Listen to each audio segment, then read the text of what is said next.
নমস্কাৰ ষ্টুডেণ্টছ সকলোকে স্বাগতম জনাইছোঁ আছাম ষ্টাডি ইনফো ইউটিউব চেনেলটোলৈ তো ছাত্ৰ ছাত্ৰীসকল তোমালোকৰ ফাৰ্ষ্ট ইয়েৰ যি 6 তাৰিখে ইংলিছৰ পৰীক্ষা আছে সেই ইংলিছৰ পৰীক্ষাত কিখিনি কুৱেশ্যন আহিব তোমালোকৰ ইংলিছৰ সকলোখিনি তোমালোকে এইটো ভিডিঅ'ৰ মাধ্যমেৰে আলোচনা কৰিম উইথ তোমালোকে এনচাৰখিনি পাই যাবা গোটেইখিনি তোমালোকে নোট বনাই নিজৰ বহীত লিখি লোৱা এইখিনি তোমালোকৰ পৰীক্ষাত আহিব আৰু নতুনকৈ চেনেলটো ছাবস্ক্ৰাইব কৰি নটিফিকেশ্যন বেলটো অলত ক্লিক কৰি দিবা তোমালোকৰ এটাই ৰিকুৱেষ্ট কৰিম এনেকুৱা ধৰণৰ ইম্পৰ্টেণ্ট ভিডিঅ'সমূহ পাই থাকিব তোমালোকে চেনেলটো ছাবস্ক্ৰাইব কৰিবা আৰু আমাৰ হোৱাটছআপ চেনেলত জইন হোৱা ডেছক্ৰিপশ্যন লিংক আছে তো এতিয়া আমি আৰম্ভ কৰিছোঁ লেটছ গো তো ষ্টুডেণ্টছ তোমালোকৰ প্ৰথমটো কুৱেশ্যন চাবা প্ৰথমটো কুৱেশ্যন তোমালোকৰ পৰীক্ষাত আহিব যে হোৱাই was it hard to believe date the grandmother was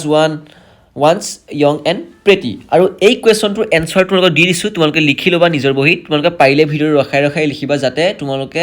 মই মানে কম সময়ত তোমালোকক বেছি কুৱেশ্যন দিবলৈ চেষ্টা কৰিম তোমালোকে গোটেইখিনি কুৱেশ্যন লিখি ল'বা ঠিক আছে তো প্ৰথমটো কুৱেশ্যনৰ এনচাৰটো চাবা the grandmother was N old women with a wrinkly face the author had always seen her like this for the past 20 years she appeared to be so old that he could not imagine her being young and pretty আৰু এই কুৱেশ্যনটোৰ এনচাৰটো যিটো দিলোঁ তোমালোকে গোটেইটো generate দিছোঁ তেনেদৰে লিখি ল'বা ঠিক আছে নেক্সট কুৱেশ্যনটোলৈ মন কৰিবা মই অলপ স্পীড কম তোমালোকে ভিডিঅ'টো তোমালোকে থাকি গ'লে কুৱেশ্যনখিনি তোমালোকে লিখি ল'বা ভিডিঅ' ৰখাই লৈ পাছৰ কুৱেশ্যন আহিলে discuss the bond of the author with his grand mother আৰু এই কুৱেশ্যনটোৰ এনচাৰটো চাবা in the initial years of his life the author lived with his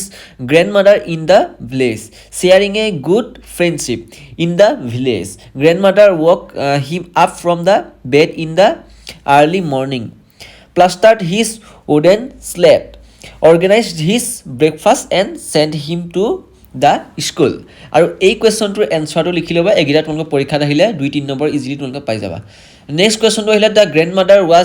was a kind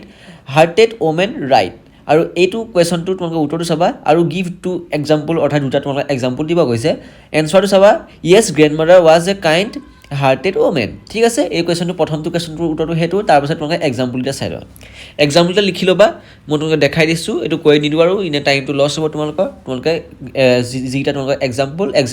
example বুলি দি তোমালোকে 1 নম্বৰ 2 নম্বৰ দি লিখিবা তাৰপিছত তোমালোকে এইটো কুৱেশ্যন চাবা এইটো কুৱেশ্যন তোমালোকৰ এটা অতিকৈ গুৰুত্বপূৰ্ণ question describe the bravery of Jonathan how did they reach Amsterdam তো এই কুৱেশ্যনটোৰ এনচাৰ তোমালোকে চাই ল'বা গোটেইটো দেখাই দিছোঁ এফালৰ পৰা ঠিক আছে এইটো কুৱেশ্যন লং কুৱেশ্যন কাৰণে তোমালোকৰ লং কুৱেশ্যনখিনি যিখিনি আছে তোমালোকে দেখাই দিম ইনে টাইমটো তোমালোকক খাই নিদিওঁ ইনে টাইমটো তোমালোকক মই গোটেইখিনি গাই দিলে তোমালোকৰ টাইমটো ইনে লছ হ'ব তাতকৈ তোমালোকে লিখি ল'বা ঠিক আছে গোটেই পেৰাগ্ৰাফটো দেখাই দিছোঁ তোমালোকে লিখি ল'বা তাৰপিছত নেক্সট কুৱেশ্যনটো মন কৰিবা নেক্সট কুৱেশ্যনটো আহিছে যে explain the narrator's effect on finding the small island for the last time এইটো কুৱেশ্যনটো ঠিক তেনেদৰে লং কুৱেশ্যন হয় গোটেইখিনি লং কুৱেশ্যন দিয়া তোমালোকে চাই লোৱা লিখি ল'বা নিজৰ নোট বহীখন যিখন আছে তোমালোকে লিখি ল'বা ঠিক আছে শ্বৰ্ট কুৱেশ্যনটা মই তোমালোকক কৈ দিম বাকী তোমালোকে লং কুৱেশ্যনটা তোমালোকে চাই ল'বা নেক্সট কুৱেশ্যনটো আহিলে এইটো কুৱেশ্যন কৈ দিছোঁ how did justify the damage cost এনচাৰটো চাবা Carter's justification was that if he hadn't cut the mummy free thieves would have ripped it apart to get the gold আৰু এইটো তোমালোকৰ কুৱেশ্যনটো আছিলে যে how did the justify the damage cost আৰু এইটো যিটো এনচাৰ ক'লোঁ এই এনচাৰটো তোমালোকে লিখি ল'বা ঠিক আছে এনচাৰটো লিখি ল'বা তাৰপিছতে নেক্সট কুৱেশ্যনটো আহিলে যে তোমালোকৰ অতিকৈ মষ্ট ইম্পৰ্টেণ্ট কুৱেশ্যন পৰীক্ষাত এইটো আহিব what did Carter do it the 1920s and why এইটো কুৱেশ্যন চাবা তোমালোকে দ্য ৰিজাইনছৰ পৰা চোৱা একেবাৰে তোমালোকৰ লাষ্টত আছে অৰিজিনেল প্লেচ এই কাৰণেকে তোমালোকে গোটেইটো লিখি লোৱা ঠিক আছে ভিডিঅ'টো ৰখাই গোটেইটো কুৱেশ্যনটো লিখি ল'বা এনচাৰৰ সৈতে তোমালোকে লিখি ল'বা গোটেইটো ষ্টুডেণ্টছ তোমালোকে নেক্সট কুৱেশ্যনটো চাবা the poet's mother love at the snapshot what did his love indicate আৰু এই কুৱেশ্যনটোৰ এনচাৰ চাই ল'বা the poet mother love at the snapshot taken when she was a young girl this love indicated her joy at remembering an incident connected with her past life when she was quite young and free from the tensions তো এইকনৰ পৰা গোটেই লাষ্টলৈকে লিখিবা happy টাইমছলৈকে লিখি দিবা ঠিক আছে এইটো question তোমালোকে পৰীক্ষাত 2 নম্বৰ 3 নম্বৰ আহিব তোমালোকে ধুনীয়াকৈ লিখি ল'বা তাৰপাছতে নেক্সট কুৱেশ্যনটো আহিলে what is the meaning of the line both wry with the laboured ease of loss next তোমালোকৰ কুৱেশ্যনটো আহিছে তোমালোকৰ কবিতাৰ পৰা আহিছে কবিতাৰ এইটো কুৱেশ্যনটো চাই ল'বা ঠিক আছে এইটো কুৱেশ্যন স্কিপ কৰিছোঁ তাৰপিছত নেক্সট কুৱেশ্যনটো চাবা what laburnum is called in your language এইটো কুৱেশ্যনৰ উত্তৰটো দিয়া হৈছে তোমালোকে চাই লোৱা এনচাৰটো লগতে আছে এইটো শ্বৰ্ট কুৱেশ্যন একেবাৰে চিম্পুল কুৱেশ্যন পৰীক্ষাত এইটো লিখি দিলে উত্তৰটো পাই যাবা তোমালোকে ডাইৰেক্ট 1 নম্বৰ পাই যাবা which local bird is like the গোল্ডফিন্স তো এইটো কুৱেশ্যন চাই ল'বা এইটো question simple the Indian finches is the sparrow but without the golden yellow stripes এইটো কুৱেশ্যনটো ক্লিয়াৰ নেক্সট কুৱেশ্যনটো মন কৰিবা নেক্সট কুৱেশ্যনটো আছে to what is the birds movement compared তাৰপিছতে এইটো কুৱেশ্যনতে আৰু এটা কুৱেশ্যন তোমালোকক এটেচ কৰি দিয়া হৈছে what is the basis for the comparison তো এইটো কুৱেশ্যনটো চাই ল'বা ঠিক আছে এইটো কুৱেশ্যন তোমালোকৰ উত্তৰটো একেবাৰে সহজ the birds movement is compared to the death of a lizard the same kinds of movements are observed when the goldfinch arrives on his laburnum tree এইটো কুৱেশ্যন চাই ল'বা একেবাৰে চিম্পল কুৱেশ্যন এইকেইটা তাৰপিছতে নেক্সট কুৱেশ্যনটো আহিলে what is the image of the engine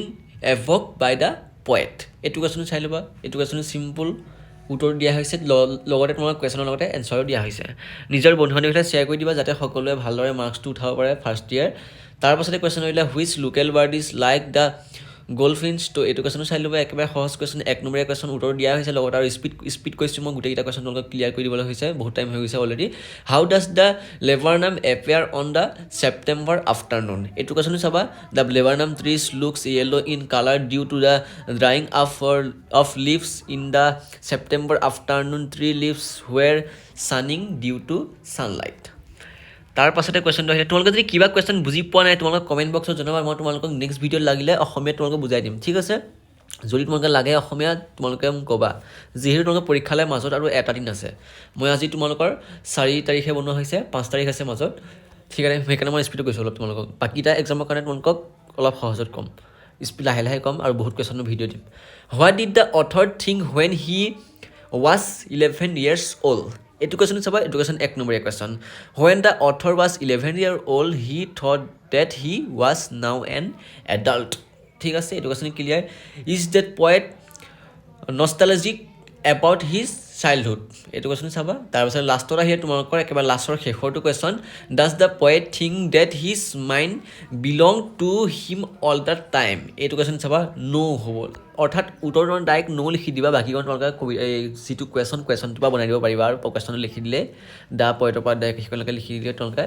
এনচাৰটো হৈ যাব ঠিক আছে আজি তোমালোকৰ পাঠৰ আৰু কবিতাৰ তোমালোকে গোটেই কুৱেশ্যনখিনি ক্লিয়াৰ কৰি দিলোঁ নেক্সট ভিডিঅ'ত মই গ্ৰামাৰ ছেশ্যনটো ক্লিয়াৰ কৰিম তোমালোকে চেনেলটো ছাবস্ক্ৰাইব কৰি থবা আৰু বাকী এক্সামকেইটাৰ কাৰণেও মই ভিডিঅ' বনাই থাকিম তো তোমালোকে চেনেলটো ছাবস্ক্ৰাইব কৰি থবা আৰু নিজৰ বন্ধু বান্ধৱীলৈ শ্বেয়াৰ কৰিব যাতে সকলোৱে 80+ ল'বলৈ চেষ্টা কৰে তো আজিলৈ ভিডিঅ'টো ইমানেই ধন্যবাদ